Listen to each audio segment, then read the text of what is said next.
Hello students, तो आइए हम अपना नेक्स्ट सेलेक्टेड टॉपिक पढ़ने चल रहे हैं। आव्यूह मैट्रिक्स। तो मैट्रिक्स होता क्या है? मैट्रिक्स एक m और n पंक्ति और स्तंभों का एक सेट होता है, एक समुच्चय होता है जिसको हम मैट्रिक्स कहते हैं। पर आप अभी तक ये भी जानते थे, अभी आपके मन में एक क्वेश्चन होगा तो आप कहेंगे कि सर आपने मतलब जब आपने डिटरमिनेंट शुरू किया था तब वहाँ पर भी आपने बताया था कि एक प्रकार का सेट होता है n क्रॉस n का।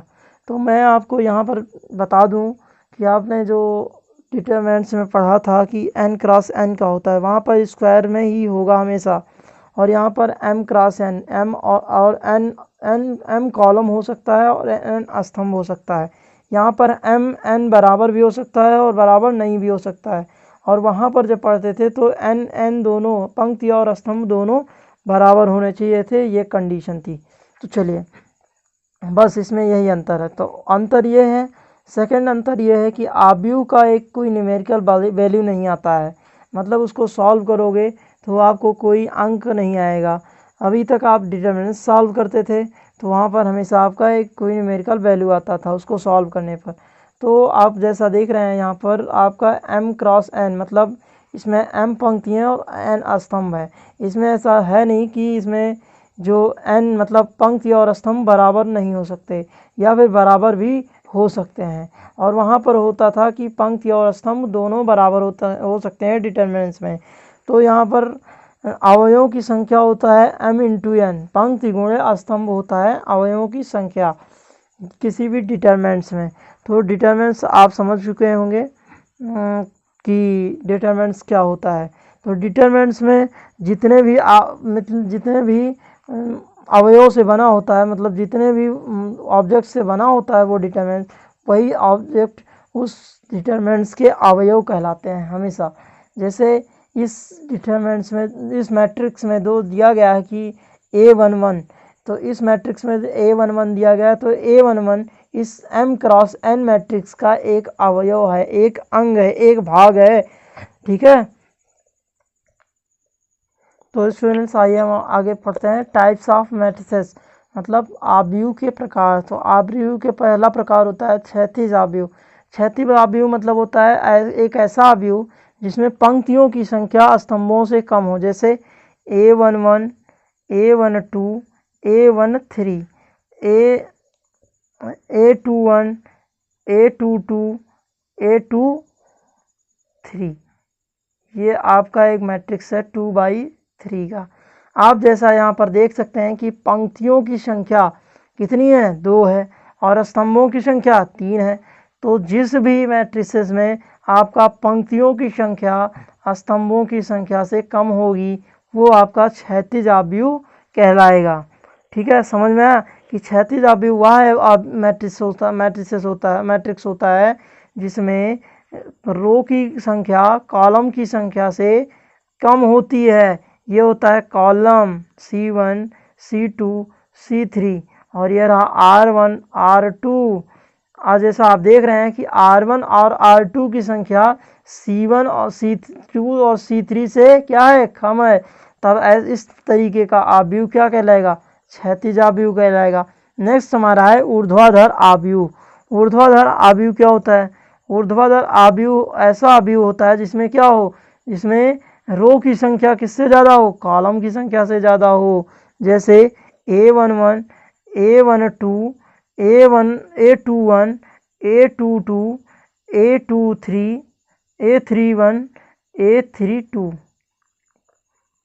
जैसा आप देख रहे हैं इसमें R1 की संख्या ज़्यादा है, किससे?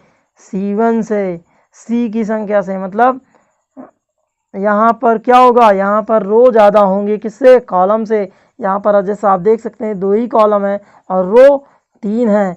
तो मैं बताना चाहूँगा कि यहाँ जिस भी मैट्रिक्स में आपको रो अधिक मिले और कॉलम कम मिले वह आव्यूह क्या कहलाएगा? ऊर्ध्वाधर आव्यूह कहलाएगा। इंग्लिश में इसको कहते हैं वर्टिकल मैट्रिसेस। आप इंग्लिश थोड़ा बहुत जानते रहिए।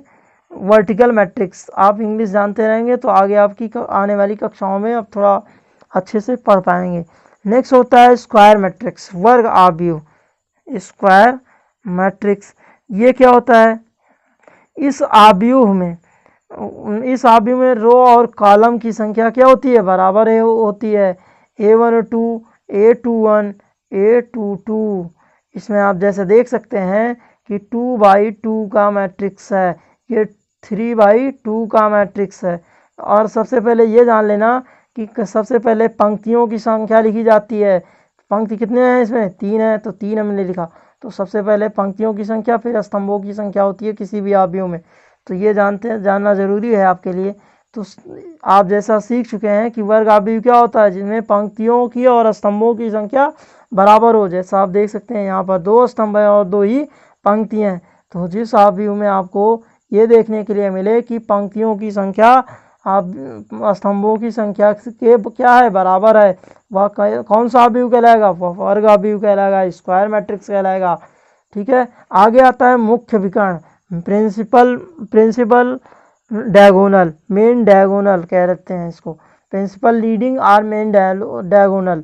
तो प्रिंसिपल लीडिंग क्या होता है, इसका जो ये विकर्ण होता है यही कहलाता है प्रिंसिपल डायगोनल, मुख्य अक्ष। हर प्रकार के मैट्रिक्स में आपको प्रिंसिपल डायगोनल नहीं मिलेगा। प्रिंसिपल डायगोनल सिर्फ वर्ग आव्यूह में ही आपको देखने के लिए मिलता है। आप कभी भी सिर्फ वर्ग आव्यूह में, मतलब स्क्वायर मैट्रिक्स में ही आप प्रिंसिपल डायगोनल देखने के लिए पाएंगे। तो स्टूडेंट्स, हमारा नेक्स्ट मैट्रिक्स है शून्य आव्यूह, जीरो मैट्रिक्स। जीरो मैट्रिक्स क्या होता है, जीरो, और इसको कहते हैं वैलिड मैट्रिक्स भी कहते हैं, या फिर इसको नल मैट्रिक्स भी कहते हैं, NULL। नल मैट्रिक्स क्या होता है, नल मैट्रिक्स एक ऐसा मैट्रिक्स होता है जिसके सारे एलिमेंट्स क्या हो, जीरो हो। अगर जीरो होगा, इसमें ये अभी आप लोगों को के दिमाग में ये आ रहा होगा कि यहाँ पर 3/2 का मैट्रिक्स दिया गया है, अगर क्या 2/2 नहीं हो सकता, या 2/3 का नहीं हो सकता है, बिल्कुल नल मैट्रिक्स कुछ भी हो सकता है। लेकिन इतना होना चाहिए कि जितने भी एलिमेंट्स दिए गए हैं क्या हो, हमेशा जीरो। अगर किसी भी मैट्रिक्स में दिए गए सारे एलिमेंट्स जीरो हों, तब आपका कौन सा मैट्रिक्स कहलाएगा, वो नल मैट्रिक्स, शून्य आव्यूह कहलाएगा। चलिए, नेक्स्ट आपका मैट्रिक्स होता है इकाई अथवा तत्समक आव्यूह। इसका क्या मतलब होता है, इकाई और तत्समक आव्यूह होता है कि एक ऐसा आव्यूह जिसके मुख्य विकर्ण पर प्रत्येक अवयव एक हो तथा शेष सभी शून्य हो। जैसे मान लीजिए आपको ये मैट्रिक्स दिया गया है 0 0 0 1 0 0 0 1। जिस भी मैट्रिक्स के डायगोनल पर केवल एक दिया गया हो, वह मैट्रिक्स आपका इकाई तत्समक आव्यूह कहलाता है।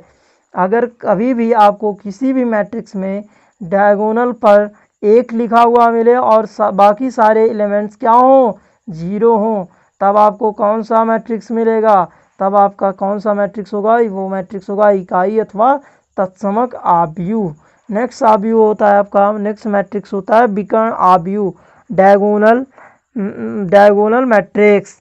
तो डायगोनल मैट्रिक्स होता है कि सिर्फ अगर किसी भी आपके मैट्रिक्स पर आपके कोई एक मैट्रिक्स दिया जाए आपको, और उसके डायगोनल के एलिमेंट्स को छोड़ करके बाकी सारे के सारे एलिमेंट्स क्या हों, जीरो हों, तब आपको कहा जाएगा कि वो विकर्ण आव्यूह होगा। अभी आपको एक क्वेश्चन आ गया होगा कि क्वेश्चन आपको ये होगा कि तत्समक आव्यूह क्या विकर्ण आव्यूह होता है। हाँ, विकर्ण आव्यूह होता है, क्योंकि इसके डायगोनल पर ही एलिमेंट्स रखे गए हैं, बाकी जो एलिमेंट्स हैं जीरो हैं। तो आपको यहाँ पर पता चल चुका होगा कि तत्समक आव्यूह एक विकर्ण आव्यूह होता है। तो विकर्ण आव्यूह एक ऐसा आव्यूह होता है जिसके डायगोनल को छोड़ करके बाकी से सारे एलिमेंट्स क्या हों, जीरो हों, तब वहाँ पर विकर्ण आव्यूह होगा।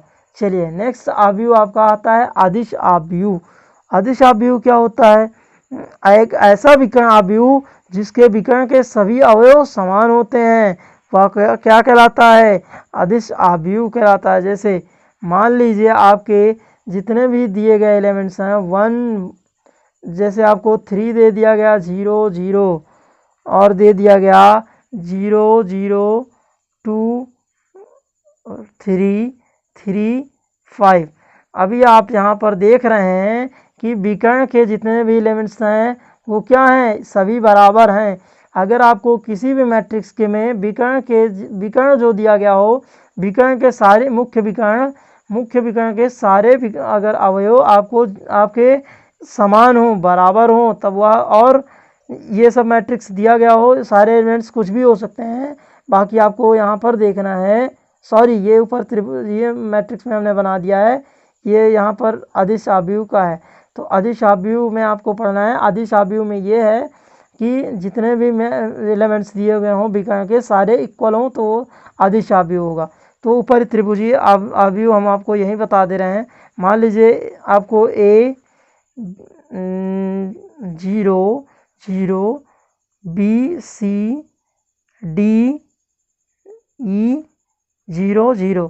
तो जैसा आप देख रहे हैं यहाँ पर आपको एक त्रिभुज बना हुआ नज़र आ रहा होगा, यहाँ पर आपको एक त्रिभुज बना हुआ नज़र आ रहा होगा। तो अगर आपको किसी भी मैट्रिक्स में ऊपर के सारे एलिमेंट्स को छोड़ करके बाकी नीचे के सारे एलिमेंट्स, डायगोनल के नीचे के सारे एलिमेंट्स 0 मिल जाएं, तब वहाँ पर ऊपर त्रिभुजीय आव्यूह होगा। नेक्स्ट, निम्न त्रिभुजीय आव्यूह। निम्न त्रिभुजीय आव्यूह तब होगा जब आपको किसी भी मैट्रिक्स में A 0, 0, B C D E F 0। अभी आपको यहाँ पर नीचे के जो एलिमेंट्स दिए गए हैं वो क्या हैं, 0 नहीं है। बाकी ऊपर के जो डायगोनल के ऊपर के जो एलिमेंट्स हैं बाकी आप देख सकते हैं सभी 0 हैं। तब आप नीचे देख रहे हैं एक ट्रायंगल बन रहा है, तो वही कहलाएगा निम्न त्रिभुजीय आव्यूह।